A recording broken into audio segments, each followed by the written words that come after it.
Hi, Kurt and Steve Von Brandt back here again at a small pond for the Bass College. We're going to do a little more shore fishing, hopefully pull some of these big fish out of this farm pond and live here. This is the time of year to hit these types of places. Once it gets hot, your chances of catching that really giant, the biggest fish that lives in the lake, go down a little bit, so we like to hit them early, catch the biggest fish we can in the lake, and then we start our rivers and our lakes a lot more. Tell them what we're going to throw today that you have never thrown here before. Throw some swim baits. Oh, nice. 8-foot swim bait rod with a Shimano Calcutta 25-pound test line. I'm going to throw a BBZ1, a baby BBZ, and a G2 shell cracker, maybe even a true tungsten, which weighs almost 5 ounces. Part of the reason for that, a few years ago, I've been catching quite a few of these fish.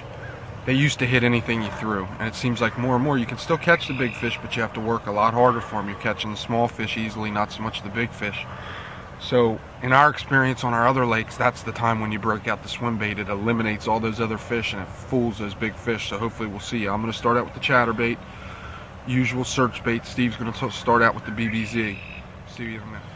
Well, here we go. A minute ago I caught one that was not even 12 inches. We didn't film it. Steve's throwing the big swim bait. I'm still with the chatterbait, and I just caught this one. Man, he ate it. I'm throwing the Huddleston, and one hit it right away, but it must have been the same size as this, and hit the Huddleston. Of course, didn't get it because the bait is as big as the fish. So we'll see in a minute. 2 pounds. Yeah. Very next cast. White. Look how that fish was hooked. I told Steve, he said, why don't you leave it in there so I can get it on camera. I said, it just feels like it's going to get off. That's what happens after years of fishing. You can tell sometimes how well a fish is hooked. Look at that. Yeah. Right on the skin of his mouth. Here's something we want to show you. While yes, most of the time you eliminate the smaller fish by throwing that swim bait. Guys say, oh, I don't throw that because you just don't get enough action. Smaller fish will hit that. That's about a 2-pound fish, 1 3/4, and look what it ate. Big giant swim bait. Turn his mouth so I can see. I mean, you got to cram that thing to get it in there, but he ate it just fine. In the corner. There's another one. We're not filming them all today because they're this around all this size. We've caught about 15 so far, this big. I'm throwing the Huddleston still. I'm getting hit like crazy on the Huddleston, but you know, they're just banging at this size bass. Every once in a while I catch one on it.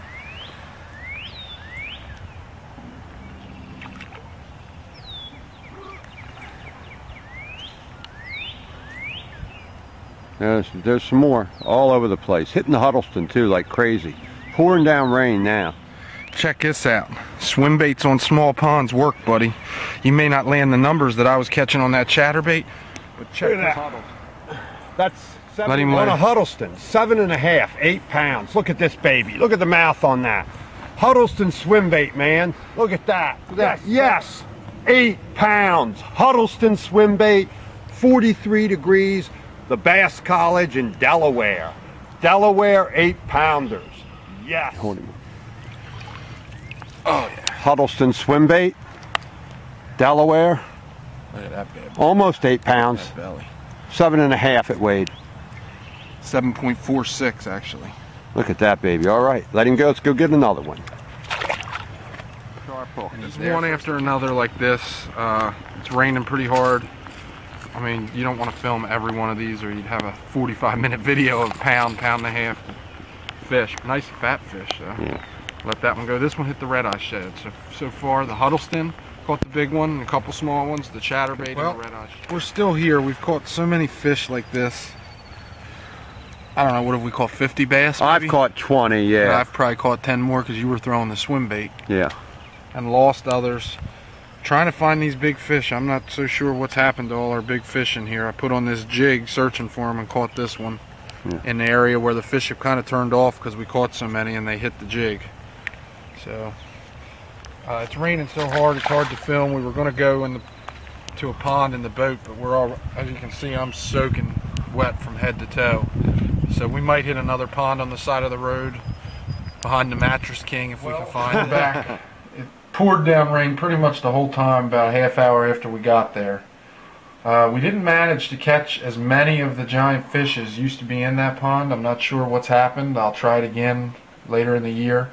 But we caught that really giant bass that was 7.46 I mean, all close to 7.5 pounds, And almost 8 pounds. how many did I catch? I don't know, 35, and you caught, I mean, My 40 hands bass. are literally falling apart from catching fish all day. I mean, I don't know if you can get that on video, but I bet between the two of us we caught 60. Yeah. I mean, they were just all small. It's just pouring down rain. We couldn't go to Como or Garrison's. It's raining so hard and it's so cold. It's not I mean, worth we're just soaking wet head to toe. But we caught that really nice big bass.